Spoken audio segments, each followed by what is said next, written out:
और ये उन दिनों में से है जब उनकी याद कई बार बर्दाश्त के बाहर होती है। और ये मैं अकेला ऐसा बेटा हूँ जो अपने पिता को ऐसे याद कर रहा है, नहीं, मुझे लगता है हर किसी ने, और ये अनुभव शायद हर वो व्यक्ति करेगा।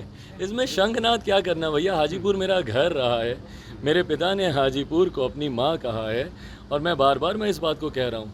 और हाजीपुर को छोड़ने का प्रश्न ही नहीं खड़ा होता है। अगर मैंने हाजीपुर से समझौता किया या हाजीपुर को छोड़ दिया तो मैं अपने पिता से कभी नजर ही नहीं मिला पाऊंगा। नमस्कार, आप देख रहे हैं लाइव सीरीज और आपके साथ मैं हूं वसीम खान। स्वर्गीय रामविलास पासवान का आज 77 जयंती समारोह है और ऐसे में चिराग पासवान काफ़ी भावुक दिखाई दे रहे हैं।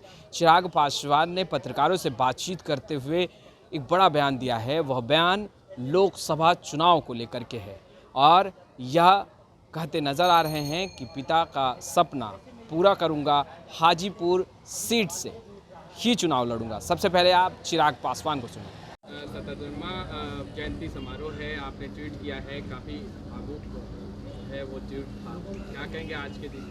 नहीं, स्वाभाविक है, मतलब लाग मुझ पे कोई टीका टिप्पणी कर ले कि ये ऐसा है ये वैसा है, बट खोया तो मैंने अपने पिता को है ना भाई। और ये उन दिनों में से है जब उनकी याद कई बार बर्दाश्त के बाहर होती है। और ये मैं अकेला ऐसा बेटा हूँ जो अपने पिता को ऐसे याद कर रहा है, नहीं, मुझे लगता है हर किसी ने, और ये अनुभव शायद हर वो व्यक्ति करेगा जिसने अपने माता या अपने पिता को खोया है। और ख़ास तौर पर जो मेरा रिश्ता उनके साथ था, वो एक पिता पुत्र का भी था, दोस्त का भी था, साथी का भी था। जहाँ पार्लियामेंट में वो मुझे एकदम अपने कलीग की तरह ट्रीट करते थे, वहीं घर पे एकदम बच्चे की तरह, मतलब 35-36 साल की उम्र में जब तक वो थे तब भी एकदम बच्चे की तरह वो मुझे ट्रीट करते थे, खाया सोया, ये किया वो किया। तो उनके साथ ये खूबसूरत रिश्ता है। ऐसे दिन थोड़े से कठिन हो जाते हैं और फिर ऐसे ही दिन फिर शक्ति देते हैं आगे वाले दिनों से लड़ाई लड़ने के लिए। तो अच्छा है, ठीक है जो चल रहा है भाई। अब सरकार के भीतर ही इस तरीके का विरोधाभास होगा तो फिर जनता कहाँ जाएगी। और ऐसी बातों को सार्वजनिक करने से ये सरकार अपनी ही कमज़ोरी दिखा रही है। ये सरकार दिखा रही है कि घटक दलों के भीतर जो तालमेल होना चाहिए वो तालमेल नहीं है। और कभी भी भाई, हम लोग तो बार बार बोल रहे हैं, ये सरकार सिर्फ महत्वाकांक्षाओं की बनी हुई सरकार है।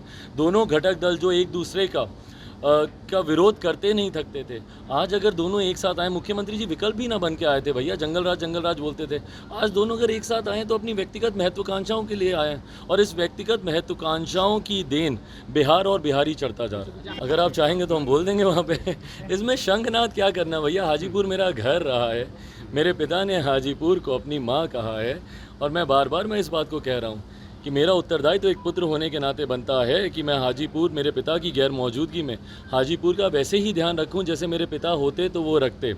और हाजीपुर को छोड़ने का प्रश्न ही नहीं खड़ा होता है। अगर मैंने हाजीपुर से समझौता किया या हाजीपुर को छोड़ दिया तो मैं अपने पिता से कभी नजर ही नहीं मिला पाऊंगा। तो आज हाजीपुर की जनता को कह देंगे कि आप उनके साथ खड़े होंगे 2024? मैं बिल्कुल उनके साथ खड़ा हूँ, बिल्कुल उनके साथ खड़ा। भाई मुझे नहीं पता क्या चर्चा है। तो आपने सुना, कहीं ना कहीं चाचा पशुपति कुमार पारस की मुश्किलें बढ़ाते हुए चिराग पासवान अब दिखाई दे रहे हैं, क्योंकि उन्होंने ऐलान कर दिया है कि 2024 लोकसभा चुनाव में वह हाजीपुर सीट से ही चुनाव लड़ेंगे और आज शंखनाद करने भी जा रहे हैं। देखिए, हाजीपुर से आज पुकार भरेंगे चिराग पासवान और उन्होंने स्पष्ट किया है कि पिता का जो अधूरा सपना है हाजीपुर को विकासशील प्रदेश बनाने का, वह उसके लिए कार्य करेंगे और पिता का सपना पूरा करेंगे। 2024 लोकसभा चुनाव हाजीपुर सीट से ही वो लड़ेंगे, यह स्पष्ट कहते नज़र आ रहे हैं। खैर, इस वीडियो में इतना ही। अब तक आपने हमारे चैनल को सब्सक्राइब नहीं किया है, तुरंत सब्सक्राइब कर ले। आपका बहुत बहुत शुक्रिया।